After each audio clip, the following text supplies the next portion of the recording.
Nope. Yeah, well, obviously tonight was a very tough night for us. Give Illinois a lot of credit. I thought we ran into a buzzsaw tonight. That was a butt kicking, in every sense of the word, the word. I just thought they threw the first punch, the second punch, the third punch, and we just never could get any sort of rhythm. We couldn't get any of the stops that we needed to get back into the game. Give their guys a lot of credit. Damask was fantastic, but I thought a lot of their guys were fantastic. They made good decisions. They took care of the ball.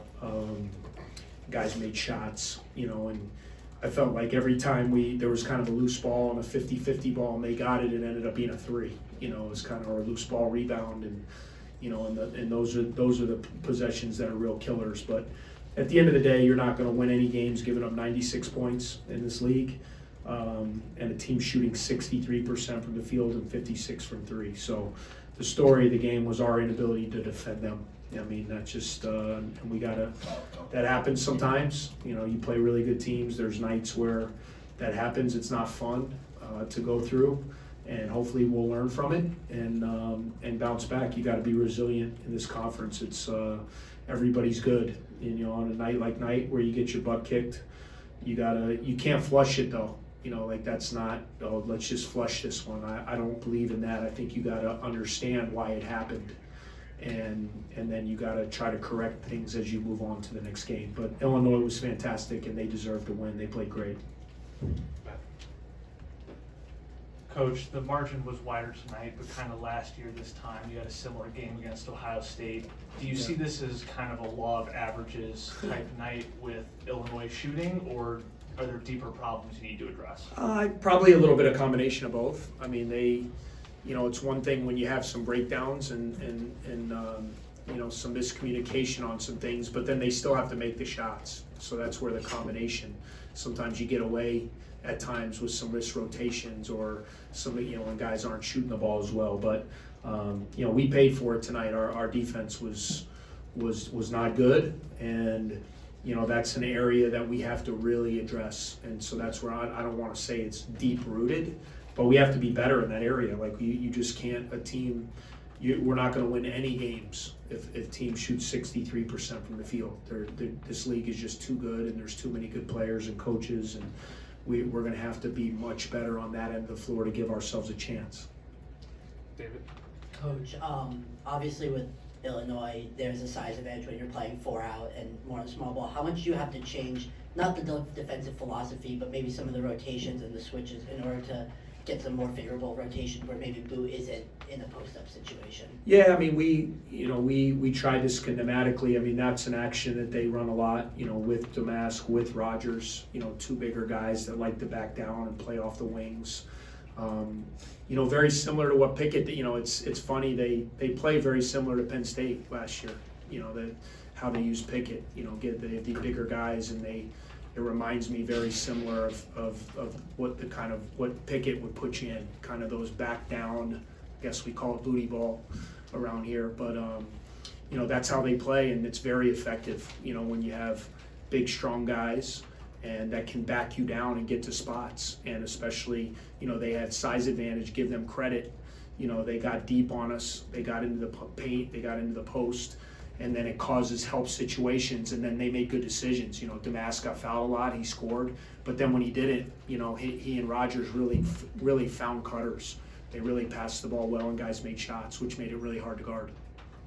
When you think about that matchup disadvantage with, again, a bunch of switchable wings on both sides of the ball, how much of that do you attribute to that being a matchup problem versus making fundamental changes going forward with running with a 4-guard lineup, running, at a very slow tempo? Yeah, well, guys, we played this lineup last year. So, I mean, everyone's saying like Brooks played the same position last year that he's playing. So it's no different, and we were the best defensive team in the league. So, obviously, schematically, we have to continue to address, and we have to continue to get better. But a lot of it is fight, a lot of it is grit, a lot of it is 50-50 balls, defensive rebounds, loose balls, physicality.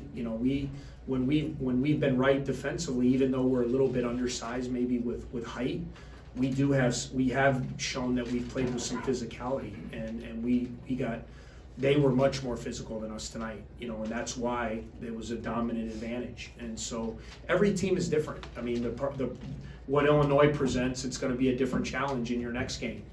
Everybody's a little bit different with their personnel, a little bit different. I mean, we've played 2 games in the league. Like, we played Purdue, obviously no one has what Edie has. Illinois plays a lot different than Purdue plays. As we move forward to the next game, Michigan State's going to play different than Illinois plays. So with each game, that's kind of the scheme that you have to kind of figure out what's going to be effective. How do we use our personnel against what they're trying to do? And it's kind of then who goes out and plays well. Tonight, we got crushed, and it was all because of what Illinois did, and give them credit for how they played. To front. Chris, obviously they're down an important player, but this offense, what does stress a defense with the personnel they have right now? Yeah, like I was saying, when I was watching the film, it was reminding me so much, when you have those guards that can really back down and get low, and they're poised and patient. It reminded me a lot of, as you're watching it, a lot of what you saw last year with Jalen Pickett.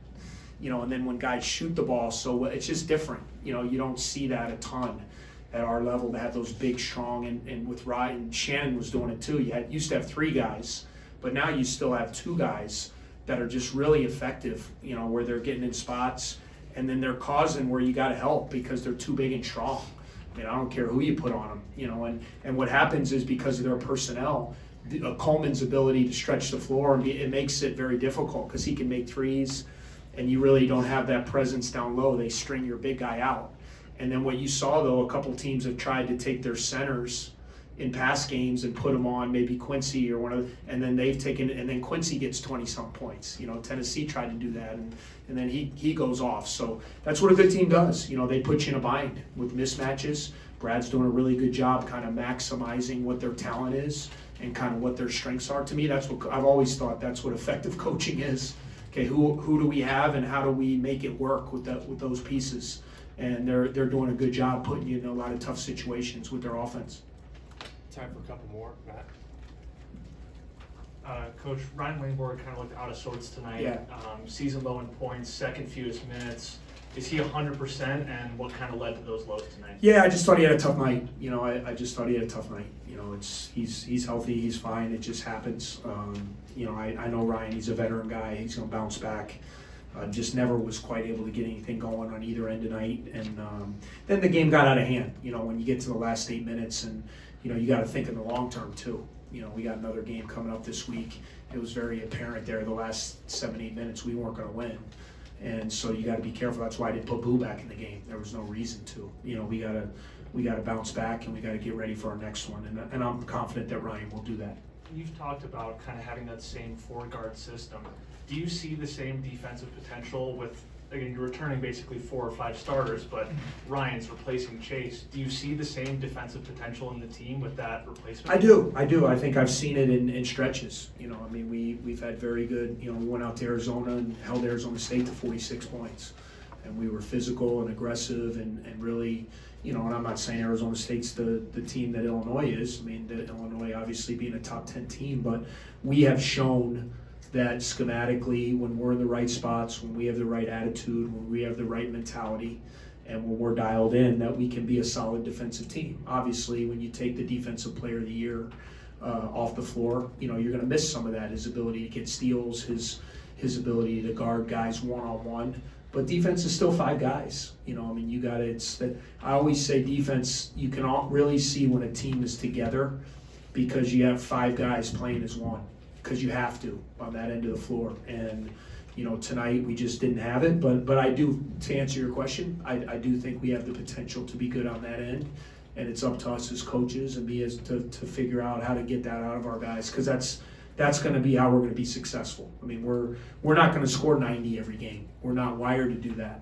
So we're going to have to be much better on the defensive end to give ourselves a chance to compete against the teams in our conference.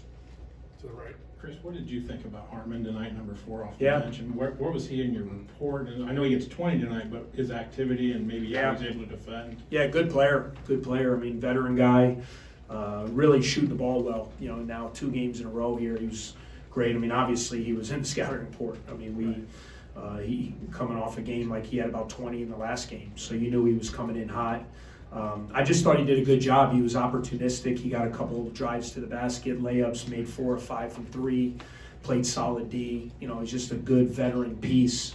You know, that's helping their depth. You know, he continues to play like that. You bring a guy like that off the bench, that's a real weapon to have. Last one to the middle. Coach, what's your message? Given you guys didn't really suffer a lot of these like losses of this magnitude recently, what's your messaging to Northwestern fans? And honestly, in those last 10 minutes with the game in hand, what was your message to the guys in the huddle? To keep playing. You know, you have to be a pro. You play for 40 minutes regardless of what the score is. We've certainly had games like this every year, and even last year, the most successful season in the history of school, Pittsburgh beat us by 30-something, Ohio State beat us by 30-something. We've had plenty of those nights, and I think every team kind of has those. You as a coach aspire not to have those. They're not fun to go through while you're watching it, while you're seeing it happen. And it just gets you determined to kind of get back to the practice floor and make it better. We still have 18 games remaining, okay? We're 10-3, and we're 1-1 in the conference. And a lot of people are gonna lose in this building. This is a very tough place to play. We came here with the attitude to try to give ourselves a chance to win in a really tough atmosphere and a team that wins a lot at home, and we didn't get that done. And so we gotta go back and get better, and we have a chance to play at home and hopefully get back on the right side of the ledger, you know, when we get a chance to play another game. So that was my message. All right, that wraps